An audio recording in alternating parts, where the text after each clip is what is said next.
Good afternoon. Welcome to మార్గం. శరీరంలోని కీళ్ళు వ్యాధిగ్రస్తం కావడాన్ని ఆస్టియో ఆర్థరైటిస్ అని అంటారు. ఆస్టియో అంటే ఎముక, ఆర్థరైటిస్ అంటే వాపు లేదా ఇన్ఫ్లమేషన్ అనే అర్థం. చేతి వేళ్ళ కనుపులు, వెన్నుపూస, తుంటి ప్రదేశం, కాలి బొటన వేళ్ళు తదితర ప్రదేశాలలో ఈ వ్యాధి లక్షణాలు కనిపించే అవకాశం ఉన్నప్పటికీ మోకాళ్ళలోనే ఆస్టియో ఆర్థరైటిస్ ఎక్కువగా కనిపించడానికి కారణం మోకాళ్ళు ఎక్కువగా అరుగుదలకు గురి కావటమే. వీటికి ప్రధాన కారణాలేంటి, ఎలాంటి జాగ్రత్తలు తీసుకోవాలి, హోమియోపతిలో ఎలాంటి చికిత్స ఉంది, ఇలాంటి మరిన్ని విషయాలు హోమియోకేర్ ఇంటర్నేషనల్ వైద్యులు డాక్టర్ సుధారాణి గారిని అడిగి తెలుసుకుందాం. అలాగే మీరు కాల్ చేసిన నంబర్లో 0402331068016686. Hello doctor. హలో అండి. ముందుగా చెప్పండి, అసలు ఆర్థరైటిస్ అంటే ఏంటి, లక్షణాలు ఎలా ఉంటాయి? ఆర్థరైటిస్ అంటేనే మనకి జాయింట్ పెయిన్స్ అని అర్థం.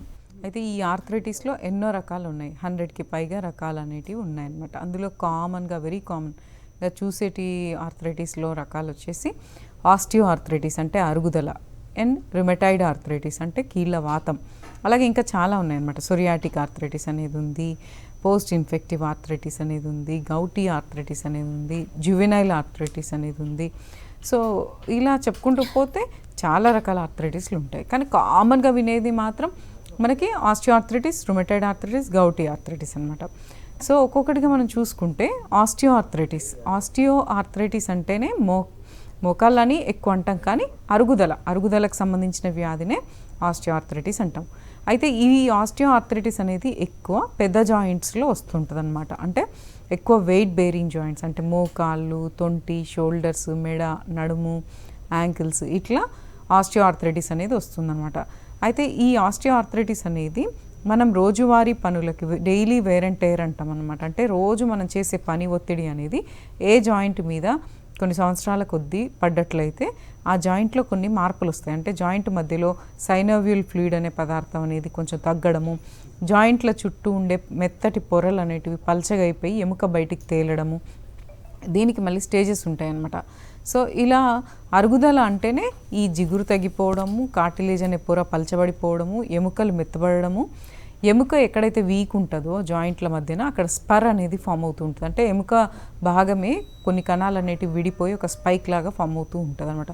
వీటి వల్ల ఏంటంటే అది మూమెంట్ ఇచ్చినప్పుడు, ఏ జాయింట్ అయితే అరుగుతుందో ఆ జాయింట్ మూమెంట్ ఇచ్చినప్పుడు దానికి రాపిడి పడ్డప్పుడల్లా చాలా విపరీతమైన నొప్పి, తర్వాత వాపు, పొడిచినట్టుగా ఉండడం ఇట్లా ఉంటుంది. అయితే ఎక్కువ శాతం ఈ అరుగుదల అనేది మోకాళ్ళలో ఎందుకు కనిపిస్తుంది అంటే మన శరీర బరువు అంతా కూడా మనం ఏ పని చేసినా, నడిచినా, నిలబడ్డా, కూర్చొని నిలబడ్డా, మెట్లెక్కి దిగినా ఎక్కువ మన బాడీ యొక్క వెయిట్ అంతా కూడా మోకాళ్ళ మీదనే పడుతుంది. కాబట్టి మోకాళ్ళ అరుగుదల అనేది ఎక్కువ శాతం చూస్తూ ఉంటాం.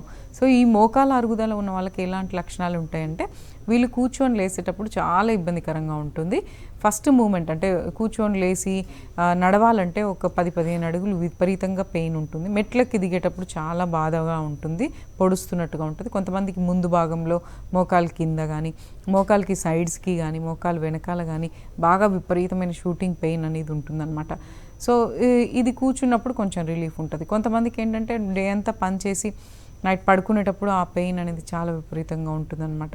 ఎక్కువసేపు నడవలేరు. దీని మీద ఇంకా ఎక్కువ ప్రెషర్ పెట్టి ఓవర్గా నడిచి జంపింగ్ ఎక్సర్సైజెస్, బరువులు ఎత్తడం ఇట్లాంటివి చేస్తే, కింద కూర్చోవడం, మెట్లకి దిగడం చేస్తే ఈ అరుగుదల ఇంకాస్త ఎక్కువైపోతూ ఉంటుంది. ఈ ఆస్టియో ఆర్థరైటిస్ అనే అరుగుదల అనేది జనరల్గా ఏజ్ పెరుగుతుంటే ప్రతి మనిషికి ఈ స్టేజ్ ముందో తర్వాత వస్తుందన్నమాట. దాని తీవ్రత కూడా మనిషికి వేరేగా ఉంటుంది. సో మొదట్లో ఇదేంటంటే ఓన్లీ జాయింట్ పెయిన్ అనేది ఉంటుంది. కానీ ఈ స్టేజెస్ అనేటివి పెరుగుతూ ఉంటే అరుగుదలలో మూమెంట్ రిస్ట్రిక్షన్ అనేది అయిపోతుంది. అంటే ఆ జాయింట్ అనేది కదలిక ఫ్రీగా ఉండదు, విపరీతమైన నొప్పి, నడవలేరు, ఎవరు సపోర్ట్ అయినా తీసుకొని నడవాల్సి వస్తుంది, మెట్లెక్కలేరు, తర్వాత కింద కూర్చొని లేవలేరు. సో ఇట్లా ఉంటుంది అనమాట. అయితే ఇలాంటి వాటికి ఏం చేస్తారంటే చాలామంది సంవత్సరాల తరబడి ఏదో ఒక నొప్పి గోళీలు వాడుకుంటూ ఉంటారు. ఎట్ లాస్ట్ వాళ్ళు సర్జరీకి వెళ్తూ ఉంటారు. కానీ సర్జరీ అయినాక కొన్ని రోజులకు వాళ్ళకి మళ్ళీ ఏదో ఒక ఇబ్బంది స్టార్ట్ అవ్వడం అట్లా ఉంటుంది. అయితే దీనికి ఫస్ట్ స్టేజ్ నుంచే మీకు 2-3 వారాల నుంచి మోకాలు నొప్పులు కానీ ఏ జాయింట్ అయినా నొస్తుంది అంటే అది నెగ్లెక్ట్ చేయకండి, ఏం కాదులే అనుకోవద్దు. సో దానికి కొన్ని పరీక్షలు చేయించుకోవాలి. ఎక్స్రే అనేది అంటే ఫస్ట్ ఒక క్వాలిఫైడ్ డాక్టర్ని కలిస్తే దానికి కొన్ని పరీక్షలు, రక్త పరీక్షలు, ఎక్స్రే ఇవన్నీ తీపిస్తే అరుగుదల ఉందా లేదా, ఇంకేమైనా డెఫిషియన్సీస్ ఉన్నాయా, విటమిన్ డి తగ్గిందా, కాల్షియం తగ్గిందా, ఇంకేమైనా ఇబ్బంది, ఒబేసిటీ ఉందా, థైరాయిడ్ ఉందా, ఇవన్నీ తెలుస్తాయి. సో దానివల్ల మనకు మూల కారణం తెలుసుకొని మందులు అనేటివి ఫస్ట్ స్టేజ్ నుంచి వాడితే within few days to months లోపల మనకు ఆ ప్రాబ్లం కంప్లీట్గా క్యూర్ అవుతుంది. అదే ఒక 50-60 ఏండ్లు దాటిన వాళ్ళు ఇలాగే మొండిగా వదిలేసి పూర్తిగా అరిగే వరకు వెయిట్ చేస్తే దానికి తర్వాత మందులు వాడినా కూడా అది ఆ మందులు అనేటివి బాడీకి అబ్జార్బ్ కావాలంటే టైం పడుతుంది. కాబట్టి ఆస్టియోఆర్థరైటిస్కి సర్జరీయే ఫైనల్ కాదు, మందులతోని కూడా ఇది క్యూర్ చేసుకోవచ్చు. ఈ అరుగుదల ఉన్న వాళ్ళు కింద కూర్చోకండి, మెట్లెక్కి దిగకండి, ఎక్కువ బరువులు ఎత్తకండి. మీ బాడీ వెయిట్ మీ ఏజ్ అండ్ హైట్కి సరిపోయే విధంగా చూసుకోండి. ఎక్కువ కార్బోహైడ్రేట్ తగ్గించండి, ఎక్కువ పీచు పదార్థాలు తీసుకోండి. సో పండ్లు ఎక్కువ తీసుకోండి, తృణధాన్యాలు ఎక్కువ తీసుకోండి, ఒబెసిటీ లేకుండా చేసుకోండి. ఇవన్నీ చేసుకుంటూ హోమియోపతిక్ రెమెడీస్ చాలా ఉన్నాయండి. దీంట్లో కాన్స్టిట్యూషనల్ రెమెడీస్ అనేటివి ప్రతి ఇండివిజువల్ మీద స్టడీ చేసి ఇస్తామన్నమాట. అవి ఓన్లీ ఇంటర్నల్ మెడిసిన్స్ అనేటివి రెగ్యులర్గా యూజ్ చేస్తే మీకు పెయిన్స్, జాయింట్ పెయిన్స్ అనేటివి తగ్గుతాయి, మూవ్మెంట్ రెస్ట్రిక్షన్ తగ్గుతుంది, డిఫార్మిటీస్ రాకుండా ఉంటాయి. ఓకే అండి. మెయిన్గా అంటే ఇందాక ఆర్థరైటిస్ అన్నారు కదా, ఇప్పుడు కొంతమందిలో చూస్తే కనుక ఓన్లీ నీస్ దగ్గర స్వెల్లింగ్ వచ్చి ఉంటుంది. అంటే ఇది ఏమనుకోవాలి అసలు? అదే ఆస్టియోఆర్థరైటిస్ అనేది అంటే మోకాళ్ళ దగ్గర వాపు వస్తుందంటే అది ఎన్నో ప్రాబ్లమ్స్ ఉంటాయి. కామన్గా మాత్రం మోకాళ్ళ యొక్క అరుగుదల. సో మోకాళ్ళ మధ్యలో ఉండే సైనోవియల్ ఫ్లూయిడ్ అనేది తగ్గిపోయి కొన్నిసార్లు అక్కడ ఇన్ఫ్లమేషన్ అంటే నీరు అనేది చేరడం వల్ల కూడా మోకాళ్ళల్లో వాపు వస్తూ ఉంటుంది. ఇంకా కొంతమందికి వెరికోజ్ వీన్స్ ఉన్న వాళ్ళ, చెడు రక్తం ఉన్న వాళ్ళకు కూడా, రక్త ప్రసరణ లేని వాళ్ళకు కూడా మోకాళ్ళల్లో వాపు వస్తుంది, ఒబేసిటీలో వస్తుంది, థైరాయిడ్లో వస్తుంది, అలాగే కొన్ని డెఫిషియన్సీస్లో వస్తాయి. అయితే అందుకనే ఆ వాపు అనేది దేనివల్ల వచ్చింది, ఏదైనా లోపల ఏమైనా ఇంటర్నల్ ఆర్గాన్స్ ఏమన్నా జబ్బు పడి వస్తున్నాయా, లేదంటే ఏదైనా ఆటో ఇమ్యూన్ డిజార్డర్స్ వల్ల వస్తున్నాయా, లేదంటే డయాబెటిక్ అన్కంట్రోల్డ్ డయాబెటీస్లో వస్తుందా, అరుగుదల వస్తుందా, జాయింట్ పెయిన్స్ వల్ల వస్తుందా, కీళ్ళ వాతం వల్ల వస్తుందా, కీళ్ళ అరుగుదల వరకు వస్తుందా, ఇవన్నీ మీకు అర్థం కాదు. కాబట్టి మీకు అలా వాపులు వచ్చినా 2-3 వారాలను మించి ఒక జాయింట్ కానీ, మల్టిపుల్ జాయింట్స్ కానీ, ఒక పాయింట్లో కానీ మొత్తం జాయింట్ అంతా కానీ నొప్పి, వాపు, ఎరుపు, ముట్టుకుంటే వేడిగా ఉండడం, ఇట్లాంటి లక్షణాలు ఏ జాయింట్లో కనపడ్డా కూడా మీరు డాక్టర్ని కలవండి. దానికి జస్ట్ స్టార్టింగ్ స్టేజెస్లో జస్ట్ విదిన్ ఫ్యూ డేస్లోనే మనకు ఆ పెయిన్ అనేది కంట్రోల్ అయిపోయి ఇక అది పెరగకుండా, ఆ వ్యాధి అనేది పెరగకుండా పర్మనెంట్గా క్యూర్ అవుతుంది. ఓకే. ఇప్పుడు చిన్నపిల్లలు చూసుకుంటే కనుక చాలామందికి అంటే కొంతమందికి సేమ్ ఆర్థరైటిస్ ఉన్న లక్షణాలే ఉంటాయి. అంటే జువెనైల్ ఆర్థరైటిస్ అంటే ఇది ఎలా గుర్తుపట్టాలి పేరెంట్స్? ఆర్థరైటిస్ అంటేనే కీళ్ళ నొప్పులు. ఇందులో జువెనైల్ ఆర్థరైటిస్ అంటే ఎస్పెషల్లీ ఈ కీళ్ళ వాతాలు అనేటివి చిన్న పిల్లలలో, స్కూల్ గోయింగ్ పిల్లలలో ఈ కీళ్ళ నొప్పులు, కీళ్ళ వాతం అనేది ఉంటుందన్నమాట. సో ఇదేంటంటే కొంతమందికి వంశపారంపర్యంగా రావచ్చు, వాళ్ళ పూర్వీకులకు ఎవరికైనా ఉన్నట్లయితే దాని ఎఫెక్ట్ అనేది వీళ్ళకు ఉంటుంది. ఎప్పుడైతే కొన్ని ఇన్ఫెక్షన్స్కి బాగా ఎక్స్పోజ్ అవుతారో, వాళ్ళు బాగా వీక్ ఉంటారో, అసలు ఆహారం సరిగ్గా తీసుకోరో, డెఫిషియన్సీస్ ఎక్కువైపోయి ఉంటాయో, ఏదో ఒక ట్రిగరింగ్ ఫ్యాక్టర్ అనేది ఎదురైనప్పుడు, బాగా సిక్ అయిపోయినప్పుడు ఈ జువెనైల్ ఆర్థరైటిస్ అనేది బయటపడుతుందన్నమాట. ఈ జువెనైల్ ఆర్థరైటిస్ అనేది ఫస్ట్ ఒక జాయింట్ నుంచి స్టార్ట్ అవ్వచ్చు, తర్వాత అన్ని జాయింట్లకు కూడా ఇది స్ప్రెడ్ అవ్వచ్చు. దీనివల్ల ఏంటంటే చేతివేళ్ళు, కాళ్ళవేళ్ళు వంకర్లు పోవడం, నొప్పులు, విపరీతమైన వాపు, మూమెంట్ అనేది ఇవ్వలేని పరిస్థితి, కొన్నిసార్లు బెడ్ రిడన్ అయిపోవచ్చు. కొన్నిసార్లు వీళ్ళు తట్టుకోలేక ఎన్నో సంవత్సరాల మందులు వాడి ఒక్కొక్కసారి కొన్ని జాయింట్లు సర్జరీకి కూడా వెళ్తూ ఉంటారు. అయితే ఇది ఒకసారి వచ్చిందంటే ఇది మొండి వ్యాధి అనమాట. దాదాపుగా లైఫ్ లాంగ్ సఫరింగ్ అనేది ఉంటుంది. చాలామంది దీనికి పెయిన్ కిల్లర్లు, సైడ్ ఎఫెక్ట్లు వచ్చే మందులు లైఫ్ లాంగ్ వాడాల్సిన పరిస్థితి ఏర్పడుతుంది. అయితే ఈ జువెనైల్ ఆర్థరైటిస్లో కూడా బాధపడాల్సిన పని లేదు. దీనికి ఇప్పుడు అడ్వాన్స్డ్ ట్రీట్మెంట్స్ అనేటివి ఉన్నాయి. మీరు ఆల్రెడీ వేరే ఇతర మందుల మీద డిపెండ్ అయి ఉన్నా కూడా ప్యారలల్గా హోమియోపతి ట్రీట్మెంట్ తీసుకోవచ్చు. దీంట్లో మీ కాన్స్టిట్యూషనల్ రెమెడీస్ అనేటివి ఇవ్వడం వల్ల మీ పిల్లలకి ఈ ఆర్థరైటిస్ అనేది లైఫ్ లాంగ్ సఫరింగ్ అనేది లేకుండా, వేరే ఆర్గన్స్ మీద ఎఫెక్ట్ పడకుండా, హీల్ అనేది పూర్తిగా డ్యామేజ్ కాకుండా చేసుకోవచ్చు. మీరు అదర్ మెడికేషన్ కూడా మెల్లమెల్లగా తగ్గించుకుంటూ పూర్తిగా కూడా ఆపేసేయచ్చు. ఓకే అండి. కాలర్ కూడా లైన్లో ఉన్నారు. నరసింహ, యాదగిరి గుట్ట నుంచి. నరసింహ గారు మాట్లాడండి, మీ సమస్యను చెప్పండి.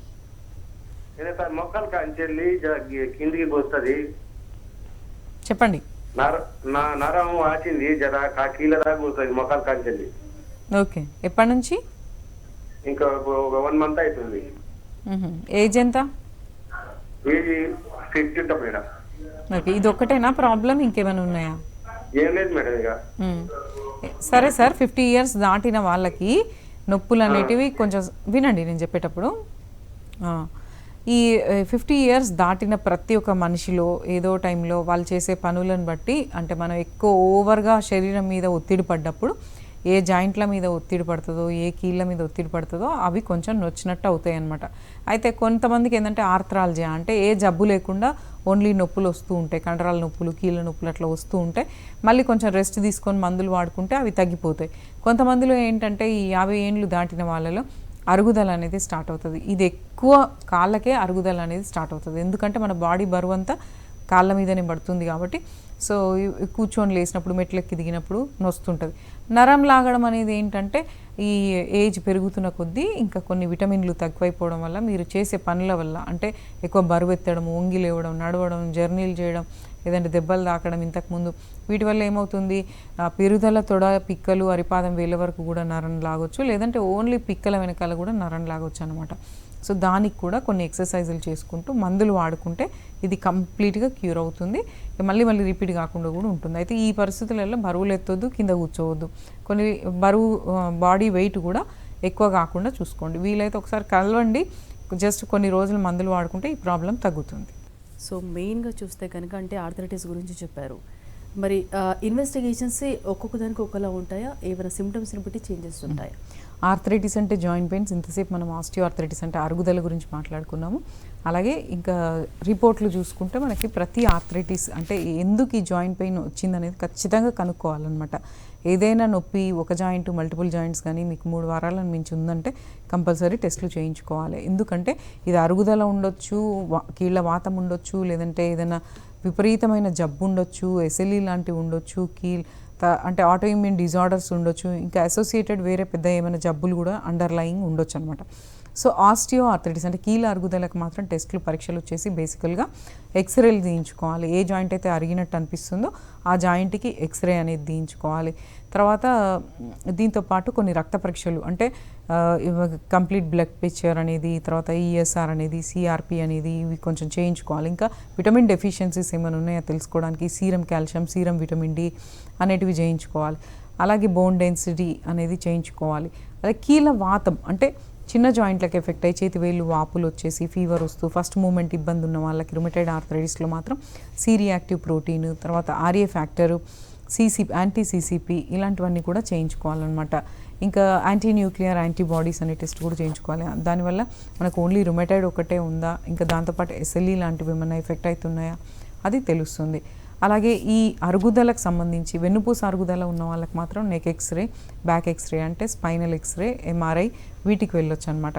సో ఇలాంటి రిపోర్ట్లు మనం చేయించుకొని మూల కారణం ఏంటో తెలుసుకొని అది ఏ స్టేజ్లో ఉందో తెలుసుకొని దాని తగ్గట్టుగా మందులు ఉంటాయి. ఆ internal medication without any side effect ఉంటాయన్నమాట. ఎలాంటి కెమికల్స్ ఈ హోమియోపతి మెడిసిన్స్లో ఉండవు. అలాగే స్టీరాయిడ్స్ కూడా ఏముండవు. ఓన్లీ మెడిసిన్ అనేది చాలా డైల్యూటెడ్ ఫామ్లో ఇస్తాము కాబట్టి ఎలాంటి దుష్ప్రభావాలు అనేటివి లేకుండా మీ కీళ్ళ నొప్పులు అనేటివి న్యాచురల్గా సేఫ్గా తగ్గించుకోవచ్చు. అయితే ఓన్లీ చాలామంది ఏమనుకుంటారంటే మా టైప్ ఆఫ్ ట్రీట్మెంటే కాదు, ఏ టైప్ ఆఫ్ ట్రీట్మెంట్ తీసుకున్నా మీరు గోల్ వేసుకుంటే మొత్తం మాయమైపోవాలా అనుకోకూడదు. మందు వేసుకుంటూ కొన్ని జాగ్రత్తలు పాటించుకోవాలి. మన సైడ్ కూడా కొన్ని ఇబ్బందులు ఉంటాయి. అవేంటి అని అంటే ఒబేసిటీ ఉందా, ఆహారం సరిగా తీసుకుంటున్నారా లేరా, మీరు చేసే వృత్తి ఏంటి, సో అవి ఏమైనా అడ్డంకులు అవుతున్నాయా మీ సమస్యకి అవి చూసుకొని మీ బరువు, బాడీ వెయిట్ అనేది మీ హైట్ అండ్ ఏజ్ ప్రకారంగా చేసుకోండి. ఎక్కువ ఓవర్ వెయిట్ కాకుండా చూసుకోండి. మీ వృత్తిలో ఎక్కువ బరువులు ఎత్తే పనులు, కాన్స్టెంట్ గంటల కొద్దీ ఒకటే పొజిషన్లో నిలబడడం, ఒకటే పొజిషన్లో కదలిక లేకుండా కూర్చోవడం, రక్త ప్రసరణ జరగదు అలా ఉంటే. సో ఇవన్నీ మీరు మెయింటైన్ చేసుకుంటూ కొంచెం మెంటల్ స్ట్రెస్, డిప్రెషన్ అలాంటివి తగ్గించుకొని లైట్గా ఎక్సర్సైజ్ అయితే ఉండాలి, బాడీకి కదలిక కూడా ఉండాలి బ్లడ్ సర్క్యులేషన్ కోసం. ఇవన్నీ మెయింటైన్ చేసుకుంటూ ఉంటే కీళ్ళ అరుగుదల అయినా, కీళ్ళవాతమైనా, రుమటైడ్ అయినా, సోరియాటిక్ ఆర్థరైటిస్ అయినా, లేదంటే గౌటీ ఆర్థరైటిస్ అయినా కొన్ని జాగ్రత్తలు తీసుకుంటూ మందులు వాడితే ఇవన్నీ పర్మనెంట్గా క్యూర్ అవుతాయి. ఓకే అండి, కాలర్ కూడా లైన్లో ఉన్నారు. సరళ గారు మాట్లాడండి, మీ సమస్యను చెప్పండి. నమస్తే మేడం. నమస్తే సరళ గారు, చెప్పండి. మేడం నాకు 2 మోకాళ్ళు ఒకటే నొప్పులు మేడం. నడిస్తే కట్ట కట్ట కట్ట కట్ట మన శబ్దం వస్తాయి. ఓకే, దానికి తోడు ఈ వెన్నెముక కూడా చాలా నొప్పి, వంగి ఒక 2 నిమిషాలు కసువు కూడా తోజేయలేను మేడం, అట్లా నొప్పి వస్తుంది నాకు. ఎప్పటి నుంచి అమ్మా? నాకు ఇంచుమించు ఒక 3-4 ఏళ్ళ నుంచి ఎట్లా వస్తుంది. ఇప్పుడు రాను రాను రాను మామూలుగా నడవాలంటే మేడం చాలా నొప్పి వచ్చేస్తున్నాయి మేడం, 2 కాళ్ళు ఏడుపు వస్తుంది మేడం నడవాలంటే. వెయిట్ ఎంత ఉన్నారు బరువు? నేను బరువు వచ్చి 75 ఉన్నా మేడం. ఏజ్ ఎంత? ఏజ్ నా ఏజ్ వచ్చి 39 మేడం. ఓకే అండి, నేను చెప్తాను సరళ గారు వినండి. 39కే ఏంటంటే చిన్న ఏజ్లోనే ఇలాంటి సఫరింగ్ ఉన్నాయంటే ఈ మధ్యకాలంలో అమ్మ 30 ఏళ్ళ నుంచే చాలామంది ఇబ్బంది పడుతున్నారు. ఈ బ్యాక్ పెయిన్, మోకాలు నొప్పులు, నీరసము, పిక్కలు పట్టేయడం, ఇది చాలామంది ఇబ్బంది పడుతున్నారు. అయితే కొంతమందికి జబ్బు ఉంటుంది నిజంగానే, అరుగుదల తొందరగా ఎర్లీగా స్టార్ట్ అవుతూ ఉంటుంది. కొంతమందికి అలాంటి జబ్బు అనేది ఏది లేకుండా కూడా కొన్ని విటమిన్ల లోపాల వలన, రక్త ప్రసరణ సరిగా లేక, పని ఒత్తిడి ఎక్కువైపోయి కూడా ఆర్థ్రాలజియా, ఫైబ్రోమైల్జియా అంటామన్నమాట. అంటే జబ్బు ఉండదు కానీ నొప్పులు అనేటివి వస్తూ ఉంటాయి. సో దీనివల్ల కూడా క్వాలిటీ ఆఫ్ లైఫ్ అనేది దెబ్బతింటుంది. చాలామందికి 30 ఏళ్ళ తర్వాత కూడా వర్కింగ్ ఉమెన్లో కానీ, హౌస్ వైఫ్స్లో కానీ కూర్చొని లేసినప్పుడు బ్యాక్ పెయిన్ వస్తుంది, నడుమును వస్తుంది, మెడను వస్తుంది, లేదంటే పిక్కలను వస్తున్నాయి, ఎక్కువ దూరాలు నడవలేకపోతున్నాము, నీరసం ఇట్లా అంటూ ఉంటారు. స్పెషల్లీ లేడీస్లో ఏందనంటే ఈ డెలివరీలు, తర్వాత హార్మోనల్ ఇంబ్యాలెన్స్, ఇంకా ఇతర వాటి వల్ల, ఇంకా వెయిట్ వలన, పర్సనల్ కేర్ తీసుకోకపోవడం వల్ల కూడా ఈ జాయింట్ పెయిన్స్ అనేటివి వస్తాయి. అయితే మీకు వీలైతే ఒకసారి కాల్షియం, విటమిన్ డి పరీక్ష చేయించుకోండి.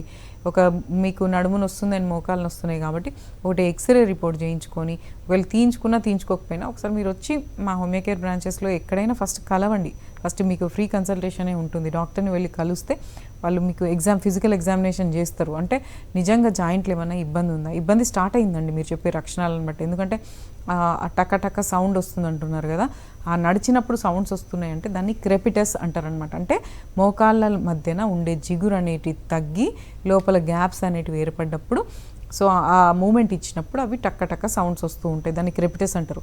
అరిగిపోయే అరిగే దశలో ఇలాంటి సౌండ్స్ వస్తూ ఉంటాయి. అదొక సిగ్నల్ అనమాట. కాబట్టి ఇప్పటి నుంచి మీరు కేర్ తీసుకుంటే డెఫినెట్గా అది అంతటితో ఆగిపోయి పూర్తిగా అరగకుండా అది పూర్తిగా నయమయ్యే అవకాశం ఉంటుంది. వీలైతే ఒకసారి రండి. ఓకే, ఇది కాంప్లికేటెడే అంటారా మీరు? సో జాయింట్ పెయిన్స్ ఏవైనా కూడా, ఏ రకమైనా కూడా మనం నెగ్లెక్ట్ చేస్తే అది సివియర్ ప్రాబ్లం అవుతుంది. దానివల్ల ఆ మూమెంట్ అనేది రిస్ట్రిక్షన్ అవుతుంది. అంటే నడవలేని పరిస్థితి, ఒకరి మీద డిపెండ్ అవ్వాల్సిన పరిస్థితి, ఏదైతే జాయింట్ పూర్తిగా డ్యామేజ్ అవుతుందో అది డిఫార్మిటీ అంటే వంకర్లు పోయే అవకాశం ఉంటుంది. కొంతమంది అయితే బెడ్ రీడన్ కూడా అయిపోతూ ఉంటారు. ఇంతసేపు నేను ఆస్టియోఆర్థరైటిస్ అంటే అరుగుదల గురించి చెప్పాను. ఇప్పుడు రుమటాయిడ్ ఆర్థరైటిస్ అంటే కీళ్ళవాతం. ఇది ఏ ఏజ్ గ్రూప్ వాళ్ళకైనా రావచ్చు, ఎక్కువ మిడిల్ ఏజ్లో వస్తుంది. సో ఈ రుమటాయిడ్ ఆర్థరైటిస్ అనేది ఏంటంటే ఇది ఒక ఆటో ఇమ్యూన్ డిజార్డర్ అని చెప్పొచ్చు. అంటే వయసుతో సంబంధం లేకుండా మన రోగనిరోధక శక్తి అనేది కరెక్ట్గా లేకపోవడం వల్ల మన రోగనిరోధక శక్తి కణాలే మన జాయింట్ సెల్స్ని రాంగ్ సిగ్నల్స్ ద్వారా డ్యామేజ్ చేస్తూ ఉంటాయి. దానివల్ల ఇది ఎక్కువ చిన్న జాయింట్స్కి ఎఫెక్ట్ అవుతుంది. ఎర్లీ మార్నింగ్ స్టిఫ్నెస్ అనేది ఎక్కువ ఉంటుంది. అంటే పడుకొని లేవగానే ఒక 2-3 గంటలు అసలు లేవలేని పరిస్థితి, చేతి వేళ్ళు దగ్గరికి రావు. సో అన్ని జాయింట్లలో వాపులు, నొప్పులు, మూమెంట్ రిస్ట్రిక్షన్ అనేది ఉంటుంది. దీనికి కొంతమంది మొండిగా వదిలేస్తే ఆ చేతి వేళ్ళు కూడా వంకర్లు పోతూ ఉంటాయి, కాళ్ళు కూడా వంకర్లు పోతూ ఉంటాయి, ఇట్లా ఉంటుంది. అయితే ఈ కీళ్ళవాతం రుమటాయిడ్ ఆర్థరైటిస్లో అస్సలు నెగ్లెక్ట్ చేయొద్దు. ఎందుకంటే చాలామంది నొప్పి గోళీలు, తర్వాత సైడ్ ఎఫెక్ట్ వచ్చే మెడిసిన్స్ లైఫ్ లాంగ్ వాడుతూ ఉంటారు. ఇక ఖచ్చితంగా సీరం క్రియాటినిన్ కూడా దాని ద్వారా ఏదో ఒక స్టేజ్లో పెరుగుతూ ఉంటుంది. మళ్ళీ వేరే అదర్ ఆర్గన్స్ మీద ఎఫెక్ట్ పడుతూ ఉంటుంది. అయితే రుమటాయిడ్ ఆర్థరైటిస్కి భయపడిన అవసరం లేదు. దీనికి కూడా ట్రీట్మెంట్ ఉంది. ఈ కాన్స్టిట్యూషనల్ థెరపీ అంటే హోమియోపతి వైద్యంలోనే సో ఎన్నో రకాల చాలామంది డాక్టర్స్ చాలా ప్రకారంగా ప్రాక్టీస్ చేస్తూ ఉంటారు. ఇందులో హోమియో కేర్ ఇంటర్నేషనల్ ఏంటంటే ఈ కాన్స్టిట్యూషనల్ థెరపీ అనేది మనం అడ్వాన్స్డ్ ట్రీట్మెంట్ ఇస్తూ ఉంటాం అనమాట. అంటే పేషెంట్ని ఒక లక్షణం మీద బేస్ చేసుకొని కాకుండా వాళ్ళ వ్యాధి లక్షణాలు, రిపోర్ట్లు, తర్వాత వాళ్ళ మానసిక కండిషన్, వాళ్ళు చిన్నప్పటి నుంచి ఫేస్ చేసిన ప్రాబ్లమ్స్, వ్యాధి తీవ్రత ఏ స్టేజ్లో ఉంది, ఎంత డ్యామేజ్ ఉంది, ఇవన్నీ చూసుకొని టోటాలిటీ ఆఫ్ సిమ్టమ్స్ మీద మీకు 1000 మందులలో సెట్ అయ్యే మందులు ఉంటాయి. అవి వేయడం ద్వారా మీకు రక్తంలో రుమటాయిడ్ ఆర్థరైటిస్కి సంబంధించిన చెడు పదార్థాలు ఏవైతే రక్తంలో ఉంటాయో అవి తగ్గించడానికి ప్రయత్నం చేస్తాము. అంటే ఆర్ఏ ఫ్యాక్టర్ కానీ, సి రియాక్టివ్ ప్రోటీన్ కానీ, ఇంకా కొన్ని ఉంటాయన్నమాట. అవన్నీ కంట్రోల్లోకి వస్తే మీకు ఈ రుమటాయిడ్ ఆర్థరైటిస్ లేదంటే ఈ కీళ్ళవాతం అనేది తగ్గుతుంది. ఈ కీళ్ళవాతం తగ్గకపోతే ఇది ఓన్లీ కీళ్ళు కండరాలు ఒకటే కాకుండా మన శరీరంలోని ముఖ్య భాగాల యొక్క పై పొరలలో వాపుకు గురి చేస్తుంది. అంటే కంటి యొక్క తెల్ల భాగం పై పొరలో వాపు, లంగ్స్లో పై పొరలో వాపు, కిడ్నీలో పై పొరలో వాపు, లివర్లో పై పొరలో వాపు, ఇట్లా వాపు గురి చేసి ఆర్గన్స్ డ్యామేజ్ కూడా అయ్యే అవకాశం కొంతవరకు ఉంటుంది. ఇలా చెప్పానని చెప్పేసి ప్రతి ఒక్కరికి ఇట్లనే అవుతుందని ఏం లేదు. మందులు వాడుకుంటే ఇలాంటివన్నీ రాకుండా మన ఇమ్యూన్ సిస్టమ్ బ్యాలెన్స్కి వచ్చి rheumatoid arthritis without other medication normal కండిషన్కి వచ్చేటట్టు చేసుకోవచ్చు, రిపోర్ట్స్లో నార్మల్ వచ్చేటట్టు చేసుకోవచ్చు. కొంతమందికి డౌట్ ఏముంటుందంటే మేము 10 ఏళ్ళ నుంచి 20 ఏళ్ళ నుంచి అదర్ మెడికేషన్స్ ఆల్రెడీ వాడుతున్నాం, ఇప్పుడు హోమియోపతికి షిఫ్ట్ అవ్వాలంటే ఎట్లా అని అంటే, మీరు ఆల్రెడీ వేరే మెడిసిన్స్ వాడుతున్నా కూడా ప్యారలల్గా దాంతోపాటు కూడా కొంత గ్యాప్ మెయింటైన్ చేస్తూ హోమియో మెడిసిన్స్ యూజ్ చేయొచ్చు. మీకు ప్రతి నెల వచ్చే మార్పును బట్టి, రిపోర్ట్లలో వచ్చే మార్పును బట్టి మీరు వాడే ఇతర మెడిసిన్స్ యొక్క డోసెస్ని మెల్లమెల్లగా తగ్గించుకుంటూ ఒక స్టేజ్లో పూర్తిగా మానేసుకోవచ్చు. దానివల్ల మీకు ఎలాంటి దుష్ప్రభావాలు లేకుండా మీ పెయిన్స్ అనేవి తగ్గుతాయి. మరి గౌటీ ఆర్థరైటిస్ అంటే ఏంటి, రీజన్స్ ఎలా ఉంటాయి? గౌటీ ఆర్థరైటిస్ అనేది కూడా జాయింట్ పెయిన్స్లో ఒక రకము. గౌట్ అంటేనే మనకి రక్తంలో సీరం యూరిక్ యాసిడ్ అనే పదార్థం బాగా పెరిగిపోతుంది అనమాట.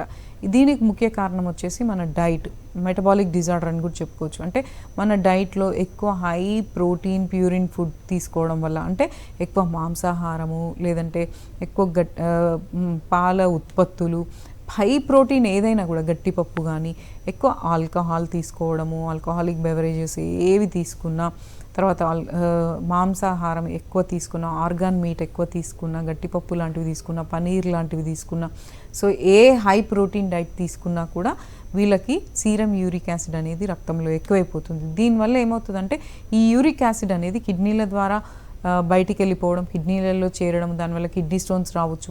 అలాగే ఈ సీరం యూరిక్ యాసిడ్ క్రిస్టల్స్ అనేటివి రక్తంలో నుంచి మన పాదాల యొక్క పెద్ద నేలు అంటే టో దగ్గర చేరి అక్కడ చేరిపోతాయి అన్నమాట. చిన్న చిన్న క్రిస్టల్స్ ఉప్పు గల్లల మాదిరిగా అలా చేరడం వల్ల జాయింట్ చుట్టూ ఇన్ఫ్లమేషన్, వాపు అనేది ఏర్పడి చాలా అక్యూట్ కండిషన్, అంటే కూర్చొని లేవలేని పరిస్థితి ఏర్పడుతుంది, నడవలేని పరిస్థితి, బెడ్ రిడన్ అయిపోయే పరిస్థితి ఏర్పడుతుంది. ఇది కొంతమందికి అప్పుడప్పుడు ఎక్కువ అవుతుంది, కొంతమంది కంటిన్యూగా పెయిన్ అనేది లైఫ్ లాంగ్ ఉంటుంది.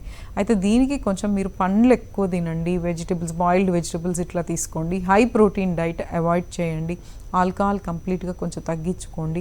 ఇవి మెయింటైన్ చేసుకుంటూ హోమియోపతిలో చాలా ఎక్సలెంట్ రెమెడీస్ ఉన్నాయి.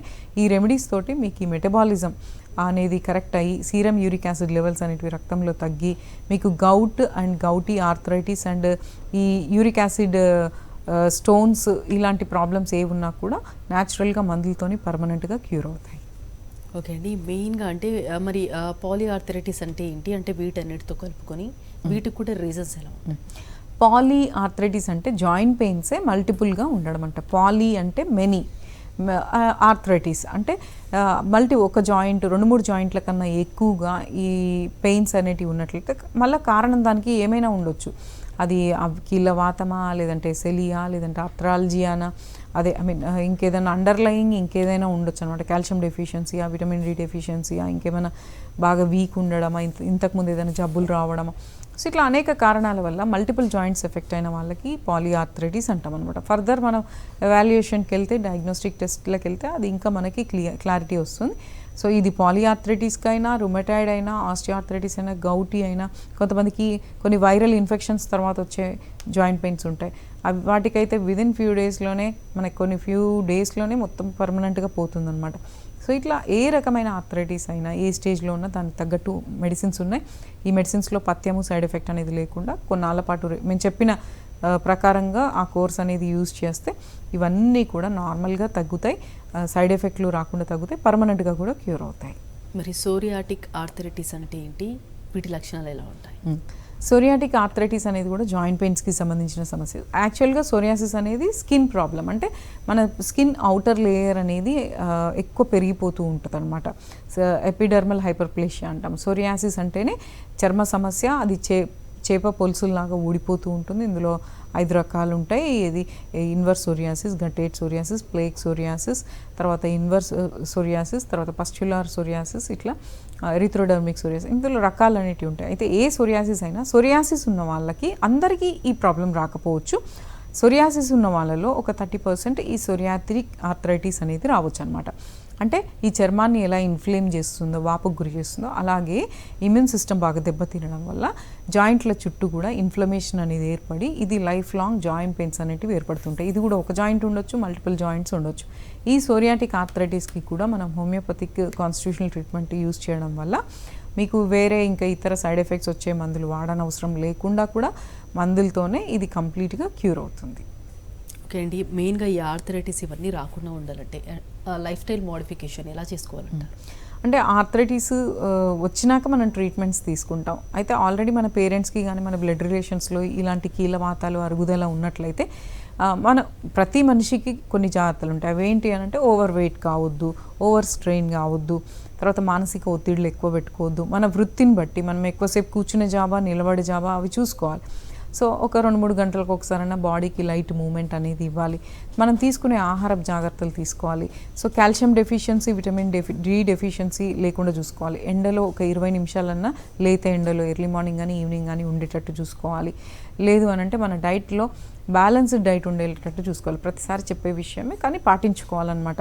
ఆకుకూరలు, కూరగాయలు, తృణధాన్యాలు, పండ్లు ఇవన్నీ కంపల్సరీ డైలీ ఒక ఫ్రూట్ ఇలా తీసుకునేటట్టు చూసుకోవాలన్నమాట. ఈ జాగ్రత్తలు మెయింటైన్ చేసుకుంటూ కొంచెం ఎక్సర్సైజ్ అనేది చేసుకుంటూ ఓవర్ వెయిట్ కాకుండా ఆల్రెడీ ప్రాబ్లమ్స్ ఉన్న వాళ్ళైతే మందులు వాడుకుంటే నేను చెప్పిన ప్రాబ్లమ్స్ అన్నిటికీ పర్మనెంట్ క్యూర్ అనేది ఉంది. ఓకే అండి, ఆర్థరైటిస్ గురించి అందులో ఉన్న టైప్స్ గురించి చాలా డీటెయిల్గా చెప్పారండి. Thank you so much. ఇది ఇవాల్టి doctors time. Next news updates ఉంటాయి. Stay tune to Sakshi.